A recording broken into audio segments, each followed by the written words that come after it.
சென்னை மாதவரம் இந்திய சில்லறை விற்பனையாளர்கள் சங்கத்தின் தமிழ்நாடு அத்தியாயம் இந்தியாவின் ஆன்லைன் சில்லறை சுற்றுச்சூழல் அமைப்பில் வளர்ந்து வரும் சட்டவிரோத வர்த்தகம் மற்றும் சந்தை சிதைவுக்கு எதிராக எச்சரிக்கிறது. சில்லறை விற்பனையாளர்கள் நுகர்வோரை பாதுகாப்பதற்கும் மில்லியன் கணக்கான சிறு சில்லறை விற்பனையாளர்களை பாதுகாப்பதற்கும் வலுவான அமலாக்கம் மற்றும் நியாயமான சந்தை நடைமுறைகளை வலியுறுத்துகின்றனர். இந்திய சில்லறை விற்பனையாளர்கள் சங்கத்தின் கூட்டமைப்பு தமிழ்நாடு மாநில பிரிவு இன்று சென்னையில் நவீன சந்தைகளில் சட்டவிரோத வர்த்தகத்தை எதிர்கொள்வது என்ற தலைப்பில் ஒரு கருத்தரங்கை ஏற்பாடு செய்தது.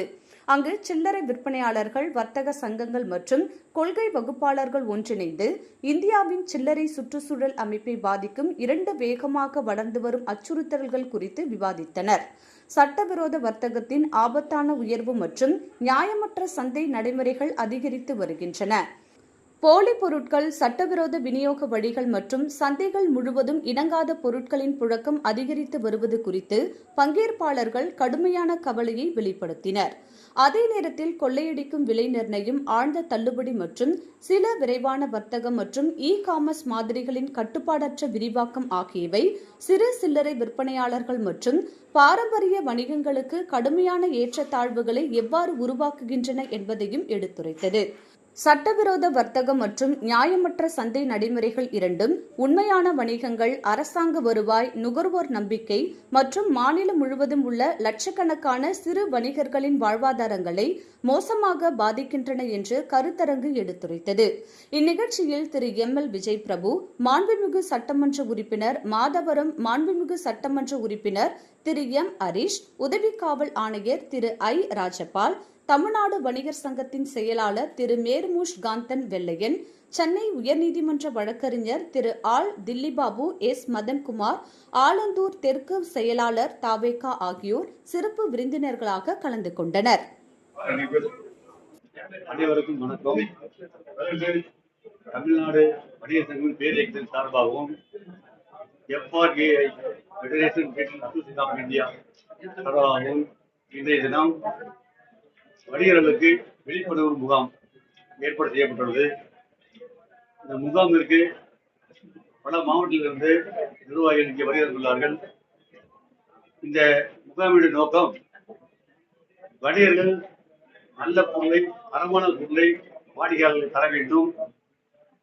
அப்படி கொடுப்பதன் மூலம் வாடிக்கையாளருக்கு நல்ல மதிப்பு வரும். அதனால் வணிகம் மேலும் மேலும் பெருகும். இதற்காகத்தான் இந்த ஏற்பாடு செய்யப்பட்டுள்ள இந்த கூட்டம். இந்த கூட்டத்தில் கலந்து கொண்டு பல மாவட்டத்தைச் சேர்ந்த வணிக நிர்வாகிகளுக்கு நன்றி தெரிவித்துக் கொள்கிறோம். இதற்காக வந்து வணிகர்கள் நாங்கள் சொல்ல கருத்தை நிச்சயமாக ஏற்றுக்கொண்டு அவர்கள் நிச்சயமாக வாடிக்கையாளர்களுக்கு நல்ல தரமான பொருட்களை கொடுக்க வேண்டும், விற்பார்கள் என்ற நம்பிக்கையுடன் தான் இந்த கூட்டம் செய்யப்பட்டுள்ளது.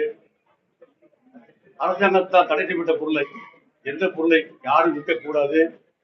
அப்படி விற்பவர்கள் கண்டிப்பாக வியாபாரிகள் தரத்தில் விதிக்கப்படுவார்கள். அவர்களுக்கு எந்த காரணத்துக்கு கொண்டும் உறுதுணையாக வியாபாரிகள் சங்கம் இருக்காது. இதற்காகத்தான் இந்த கூட்டம். தரமான பொருட்களை விற்க வேண்டும். இதற்காக தான் இந்த கூட்டம் ஏற்பாடு செய்யப்பட்டுள்ளது. கண்டிப்பாக வியாபாரிகள் அனைவரும் தரமான பொருளை விற்பார்கள் என்று நம்பி இந்த கூட்டத்தை ஏற்பாடு செய்துள்ளோம். வருகை தந்துள்ள அத்தனைக்கும் நன்றி. இப்போ மாநகராட்சி அதிகாரிகள்லாம் முன்னறிவிப்பு இல்லாம இந்த நடைபாதையில இருக்கிற வியாபாரிகள் கடையெல்லாம் அகற்றாங்க. அவங்க பாத்தீங்கன்னா எந்த ஒரு முன்னறிவிப்புமே இல்லாம தான் அந்த கடைகளை அகற்றதா ஒரு குற்றச்சாட்டை முன்வைக்கிறாங்க. அது மட்டும் இல்லாம மாநகராட்சி அதிகாரி போதியா நிறைய பேர் உலாவி இந்த பிளாஸ்டிக் பொருட்களுக்கு ஃபைனும் விதிக்கிறாங்கன்னு சொல்லி ஒரு குற்றச்சாட்டை முன்வைக்கிறாங்க. அதை எப்படி பாக்குறீங்க? பிளாஸ்டிக் பொருளை தயார் பண்ற இடத்துலயே இவங்க போயிட்டு அதிகாரிகள் நினைச்சானா பிளாஸ்டிக் பொருளை தயார் பண்ற இடத்துல நிச்சயமா அவங்க தடை பண்ணலாம். ஆனா பிளாஸ்டிக் பொருளை இவங்க தடை பண்றது இல்லை. வேணே மாநகராட்சி விற்பனை செய்யப்பட்டு விற்பனை செய்து கடையில் வந்ததுக்கப்புறம் இவங்க வேண்டும் மாநகராட்சி வரி விதிக்க வேண்டும். அவங்கள்ட்ட கண்டிப்பா வந்து வசூல் செய்ய வேண்டும். ஒரே நோக்கத்தோட தான் செயல்படுறதை தவிர வேறு நோக்கமும் அல்ல. ரெண்டாவது, முன்னறிவிப்பு கொடுத்து எங்களுக்கு காலி பண்ணுறோம், நாங்களே ரெடி பண்ணி கொடுத்துருவோம். ஆனா இவங்க வந்து பண்ணல. திடீர்னு வர்றாங்க, கடையில காலி பண்ண சொல்றாங்க. சமீபத்தில் ஒரு 2 நாளுக்குள்ள பெரம்பூர்ல அந்த மாதிரி வந்து செஞ்சாங்க. அதுக்கப்புறம் நாங்களே வரவேற்பு தரோம், இந்த நிகழ்ச்சியை இது கடைகளை உங்களுக்கு வரவேற்பு தரோம் அப்படின்னு சொல்லியிருந்தோம். அதே மாதிரி வரவேற்பு கொடுத்ததுக்கு அப்புறம் பேசாம போயிட்டாங்க. வால்மார்ட் இந்த மாதிரி இந்த டிமார்ட் போன்ற ஐயா வெள்ளையன் இருக்கும்போதே வந்து அது மிகப்பெரிய ஒரு எதிர்ப்பு தெரிவிச்சார். ஆனா இப்ப இருக்கிற ஆன்லைன் வர்த்தகம் தான் அதிகமா இருக்கே தவிர இந்த வணிகம் பண்றவங்களுடைய வணிகம் பாதிக்கப்படுது. இதுக்கு வந்து என்ன முன்ன நடவடிக்கை எடுக்கிறதா உங்களுடைய ஃபெடரேஷன் சார்பாக இருக்கு? இந்த அந்நிய வர்த்தகத்தை பொறுத்த மட்டும் இந்திய காங்கிரஸ் அரசு என்ன பண்ணுச்சுன்னா, இந்த அந்நிய வர்த்தகத்துக்கு அந்த கூட்டத்தை திறந்து கதவை திறந்து அவங்க உள்ள கூப்பிடுச்சு.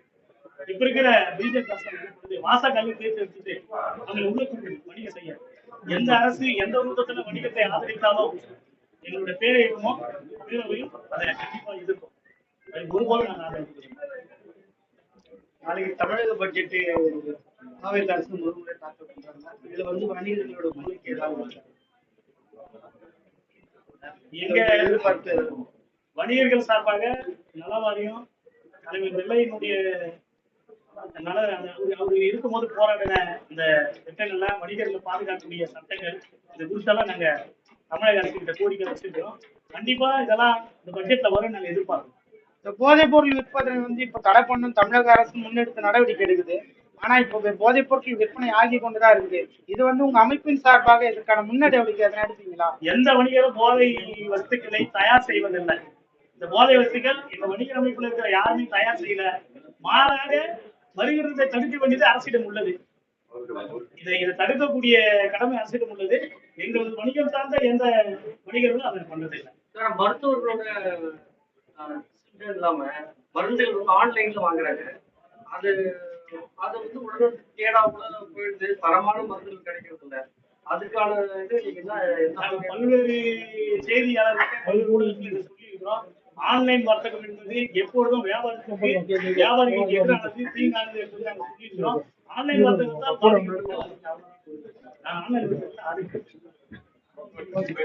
எங்களை சுட சுடவும் சூடாகவும் தெரிந்து கொள்ள எங்களை சப்ஸ்கிரைப் பண்ணுங்க. அப்படியே பெல் சிம்பலை கிளிக் பண்ணிடுங்க. இந்த செய்தியை நீங்கள் Facebookல் பார்த்து கொண்டிருந்தால் எங்கள் பேஜை லைக் அண்ட் ஃபாலோ பண்ணுங்க.